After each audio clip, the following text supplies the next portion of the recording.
Tonight I'm going to be doing a review of Nazi Gut Munchers by Harrison Phillips. And what the fuck, man? I've said before in these videos that when I read a book by an author, I tend to, for my next book, read a book by a different author, just to mix it up a little bit. I quite enjoy doing that. But now I'm currently reading my 5th Harrison Phillips book in a row because I can't fucking stop reading his work. He's really, as an English author, and I've been put onto his book by my really dear friend Tara, who mentioned him in a post on Facebook a while ago. And I was like, I'll try one of these. And fucking hell, Shotgun Nun was first, then straight into Shotgun Nun 2. Both amazing. And I've since read another, and I'm starting another one tonight, which I'll talk more about in their reviews. But this one, Nazi Gut Munchers, I went into it not really knowing what it was going to be about. The cover again is amazing. I think he has the same artist do his covers, do all his covers. Really fucking cool, man. Really cool. But this one, yeah, it's obviously set during World War II, set in a prison camp, and it's fucking brutal. Obviously, it's an exploitation splatterpunk novel. Extreme. The lines blur for me, but the description of the camp itself. I mean, these places must have been fucking awful, obviously. So, despite it being in the genre of horror it's in, it was handled really, really tactfully, really professionally, sensitively, really, really well done. I would have fucked it if it was me. I would have completely gone in and just fucking made myself look a right tit. But Harrison has just written it in such a way that while you've got all the fucking madness going on, and there is fucking madness, while that's all going on, the human side of it, or the inhuman side of it, from the side of the Nazis, is terrifying in its realism. And if you sit and you think about how it must have been, fucking, it's the worst horror. But yeah, anyway, there's going to be spoilers now, so if you haven't read the book yet and you don't want it to be ruined for you, jog on. Basically, what's happening in this fucking camp is that the Nazis, led by their commandant, I believe his name's Schultz, it might not be Schultz, I think it's Schultz, is basically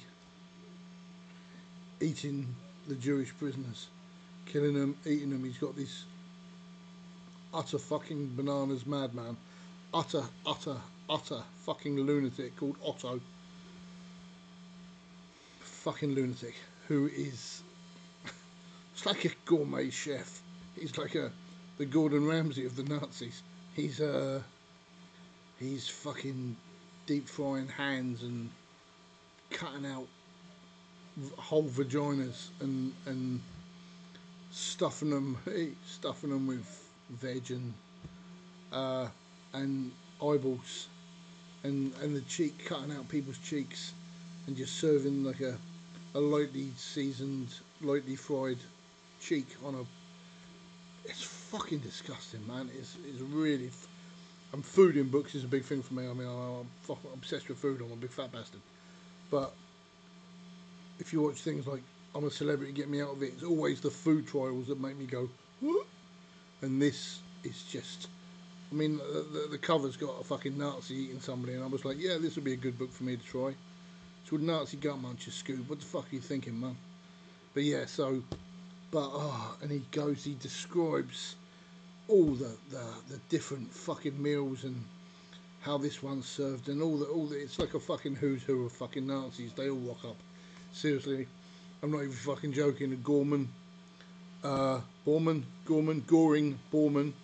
fucking inventing Nazis there. That's not good.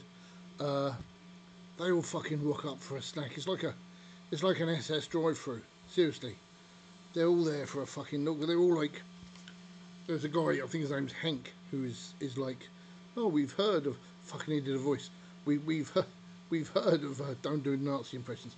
We've heard of your, we've heard of what might be happening here. Is it true?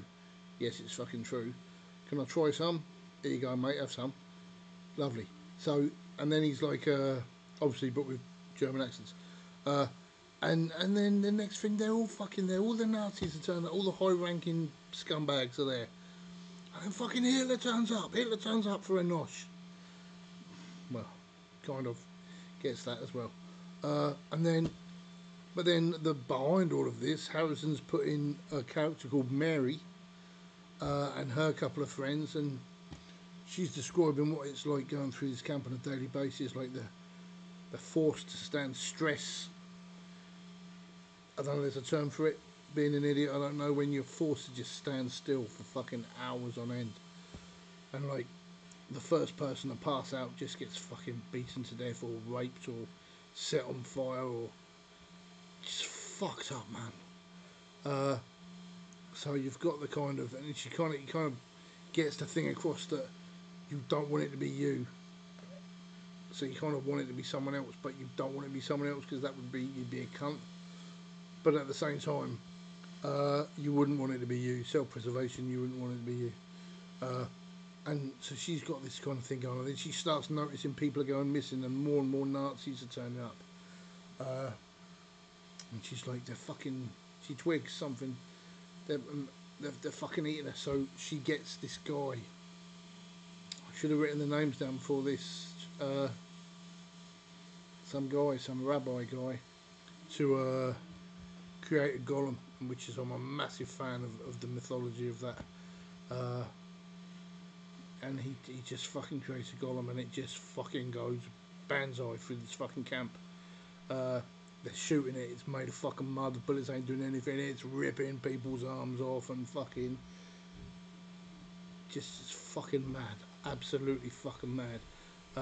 Cannot rate it highly enough. It's kind of like an alternate history type deal, but it is a really good book, really good, and I thoroughly recommend it to anyone. If you haven't read any of Harrison's work, it's probably a good place to start. Any of his stuff's a good place to start. They're all really good. But this one, did I enjoy it more than Shotgun One, Shotgun One, Shotgun None? What the fuck am I saying? Shotgun None and Shotgun None 2. It's kind of a different book. This is more Nazi exploitation as opposed to just kind of it's all kind of got a grindhouse feel to it, and I think that's why I like Harrison's work so much. It's just kind of really grindhousey, but he never seems to have that seedy side come across. There's never like a sleazy, despite everything that's going on in it, it's just fucking, it's talent. I hate him for it. But no, it's really good. So yeah, go and check out Nazi Gut Munchers. Find out what happens to Hitler in that. It's amazing. It's a shame it's an alternate history because that would have been an amazing end to the old cunt. But yeah, I'm pointing at you. Go and read the fucking book now. Support Harrison. Team UK. Get on it, boys. Book. Show them some love. Thank you. Good night.